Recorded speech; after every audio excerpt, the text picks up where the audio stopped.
All right, let's continue our coverage now with foreign policy expert, founder of Genesis 10, and geopolitical analyst Harley Lippman, along with open source intelligence analyst, Army veteran Ryan Macbeth. Good morning to you both. Harley, start with you. So the Wall Street Journal this morning reporting that the Pentagon may send up to 10,000 additional troops to the Middle East on top of the 7,000 that have already started to deploy.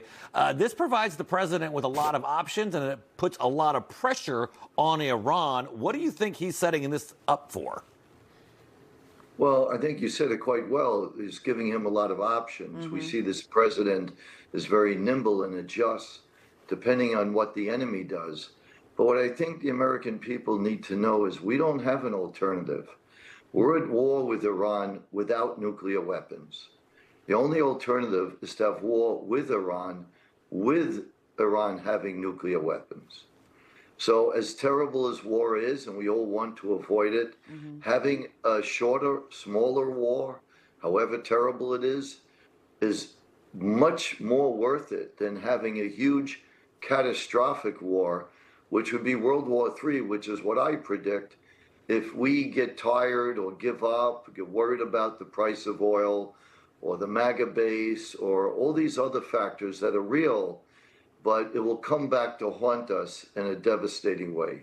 Yeah, great point. And Ryan, as these talks continue, President Trump has pushed back that deadline, pausing strikes on Iran's energy infrastructure until April 6th at 8 p.m. Eastern time. Do you see this as a sign of real progress in negotiations, or is it about buying time to strengthen the U.S. military posture? What do you think about all this? I tend to think that this is most likely a way to string Iran along the same way they strung us along for years when it came to nuclear negotiations. The fact is that when your opponent is in such a bad position, you don't just stop out of politeness, right?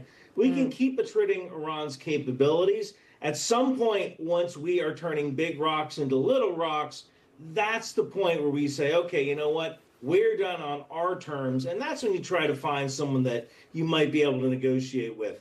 But I think this is kind of classic Trump negotiation style, where you might string someone along for a little bit in order to accomplish your objectives. Great point. Yeah, Harley, the last few times the president extended a deadline long-term with Iran, then he struck a few days later. Do you think that this might be something we're looking at here? Well, I think Trump so far has been ingenious in his foreign policy decisions and strategy. So it could be, I mean, it's hard to know. And I think that is a big advantage, is Trump's unpredictability in foreign policy.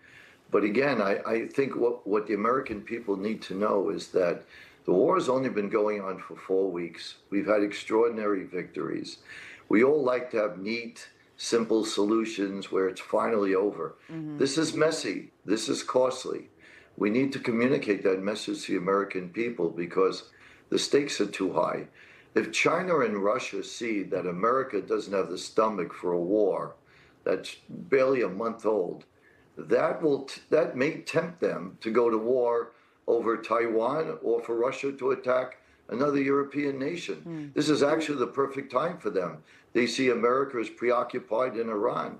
So if we want to keep this from becoming a global world war, which again I think is we're at risk of that, we have to complete this and make sure there's freedom of navigation in an internationally open, free waterway where the world depends on energy. You can't let the bad guys in Iran dictate who uses that waterway and who doesn't. That would change everything in the world, and then America would lose, and there would be irreparable consequences. Although I think China and Russia realize their weapons don't hold up very well against ours, so that might keep them at bay. All right, Harley, Ryan, great to see you guys this morning. Good discussion. Thank you. Thank you, guys.